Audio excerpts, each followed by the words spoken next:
every story has an ending, eventually. In the world of comic books, the never-ending cycle of monthly publications and constant reboots means that those endings are usually stories of possible futures and speculation. But what if a version of a character, a singular, specific interpretation bound by an era and now relegated to the past, could be given its definitive conclusion? That's the question asked quite literally by writer Alan Moore and artists Curt Swan, George Perez, and Kurt Schaffenberger in the 1986 two-parter Whatever Happened to the Man of Tomorrow, a story that tells the end of Superman, or at least one version of him, and gives a fitting end to what suddenly became a bygone era of comic books. This collision of the previous generation with the onset of modernity in comics was given life in this farewell tale that took place across Superman number 423 and Action Comics number 583. And we can see this push and pull between the Silver Age of comics and the modern age through this two-part story's art, writing, and dark yet hopeful depiction of the definitive end of Superman. But to understand the importance of Moore's story, we first need to discuss the era of its publication. In 1986, DC Comics was coming to the end of their seismic event comic Crisis on Infinite Earths, a 12-part series that saw heroes and villains from across DC's multiverse band together to stop the ultimate evil of the Anti-Monitor, who sought to destroy every parallel universe. While the idea of a multiverse had been created in the 60s to explain why there were suddenly multiple versions of the same characters, these numerous interweaving and contradicting versions had grown for years without a reset. As such, this event comic was created out of the decision to eliminate the multiverse that had existed for decades in DC Comics, and make a comic line that was new reader friendly in the aftermath. At the end of Crisis, the DC multiverse was reformed into a single, unified DC universe, with only one version of each character remaining. In addition, the entire universe was restarted from scratch. This meant that decades of Silver Age stories were suddenly coming to a close to make way for a new generation. But what about all those characters, ideas, and plots that would never see their end? Both Superman and Action Comics were about to be put on pause from October through December of 1986, after the end of Crisis, to make room for The Man of Steel, a limited series written and drawn by John Byrne that would tell the new origin of Superman for the post-Crisis DC universe. With the end near, longtime Superman editor Julius Schwartz decided that this was the perfect time to imagine how it would all end for the Superman of the Silver Age. Superman's co-creator, Jerry Siegel, Schwartz's original choice, could not write the story due to legal restrictions. Blame that one on DC Comics. So enter Alan Moore, still in the midst of his seminal run on Swamp Thing and given the chance to imagine the end of Superman. Teamed up with Curt Swan, who had drawn the hero off and on since 1948, readers were given a definitive end for A Man of Steel, one they had followed for decades.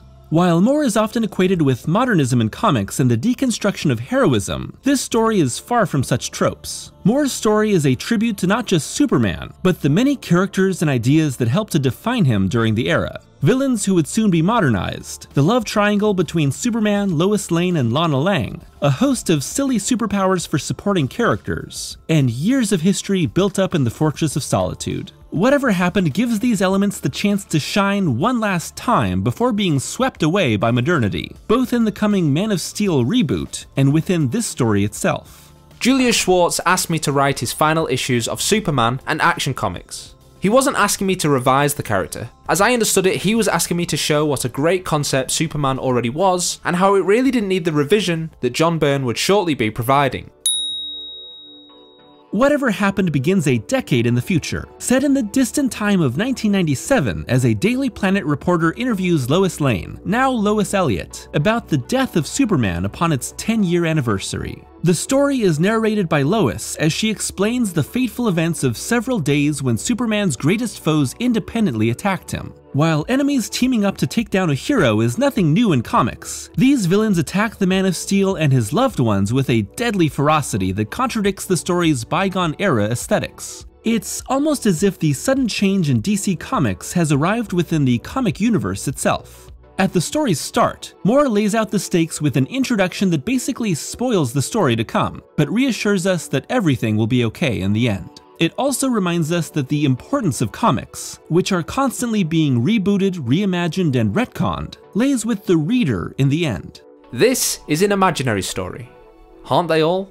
As wave after wave of Superman's enemies target him in a seemingly senseless yet ruthless onslaught, both hero and readers are left to wonder what could be the reason behind this mindless violence. The early, deadly rampage and sudden shocking suicide of Bizarro shows that there will be no way back for the Superman family this time. Soon, Clark Kent's true identity is permanently exposed, and longtime friend Pete Ross is killed by the prankster and Toyman, two silly bad guys suddenly gone stone-cold killers. As a wave of Metallos attack the Daily Planet, the robot Brainiac takes control of Lex Luthor for a final attack. But it's a trip from the Legion of Superheroes and Supergirl, who had recently died in the pages of Crisis, that breaks the Man of Steel. They've clearly come to say goodbye, even if they won't say so. He never told me exactly what happened the night before the siege began, but as soon as I saw him the next morning, I knew something had upset him. He looked funny. He looked as if he'd been crying. What's most striking about this suddenly dark, modern story of villains no longer playing by the old rules and long-standing side characters losing their lives in the process is that it's all done with the panache of classic Silver Age comics. Give that credit to Curt Swan, a giant in the history of DC Comics and a man who defined the Man of Steel's look for more than 30 years. It was Swan's new look take on the character in the 50s that pushed out the Golden Age aesthetic and helped set the tone for the Man of Steel in the Silver Age. Strong but lithe, heroic yet expressionately human, chipper in ways that feel out of style in the 80s and beyond. There was no better way to send off the Silver Age Superman than by having his goodbye illustrated by the man who defined his look.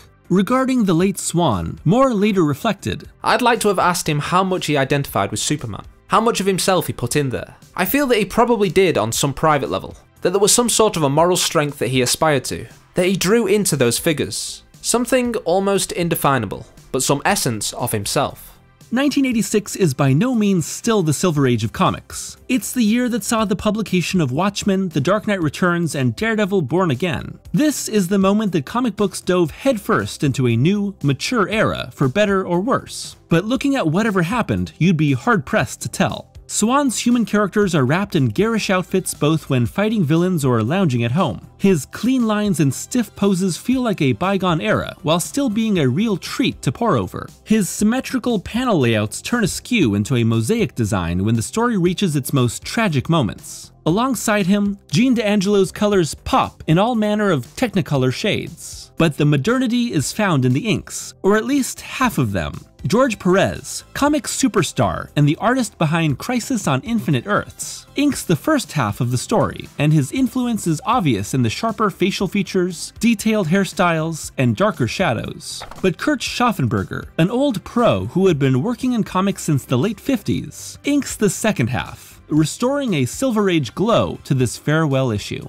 Part 2 begins with a coffee break and the introduction of Lois's husband, the blue-collar Jordan Elliott, before returning to the siege of the Fortress of Solitude, as the Brainiac-Lex hybrid, the Legion of Villains, and the Kryptonite Man attack. A force field keeps out every other hero, despite Batman and Robin's best efforts with, sticks? Lana Lang and Jimmy Olsen regain their silly Silver Age powers and kill the body of Lex, but are brutally killed themselves. A harsh contrast between the silly past and the suddenly serious modern age. Even darker is the death of Krypto the Superdog, biting out the throat of the Kryptonite Man at the cost of his own life. The Legion flees and Brainiac dies when the broken body of Lex finally gives out, revealing the mastermind behind everything to be Mr. Mxyzptlk, an interdimensional prankster who has changed for the worse. Even more frightening is his lack of reason. He's simply bored and in need of a change, and that change is pure evil. This abrupt switch feels like meta-commentary on the world of comic books, both the fictional canon of the DC universe being wiped out, and the darker approach by authors suddenly becoming popular.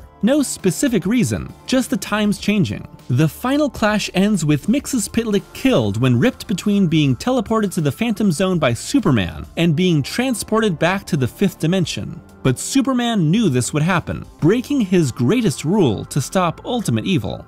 I just couldn't risk letting anything that powerful and malignant survive. So I made up my mind, and I did it.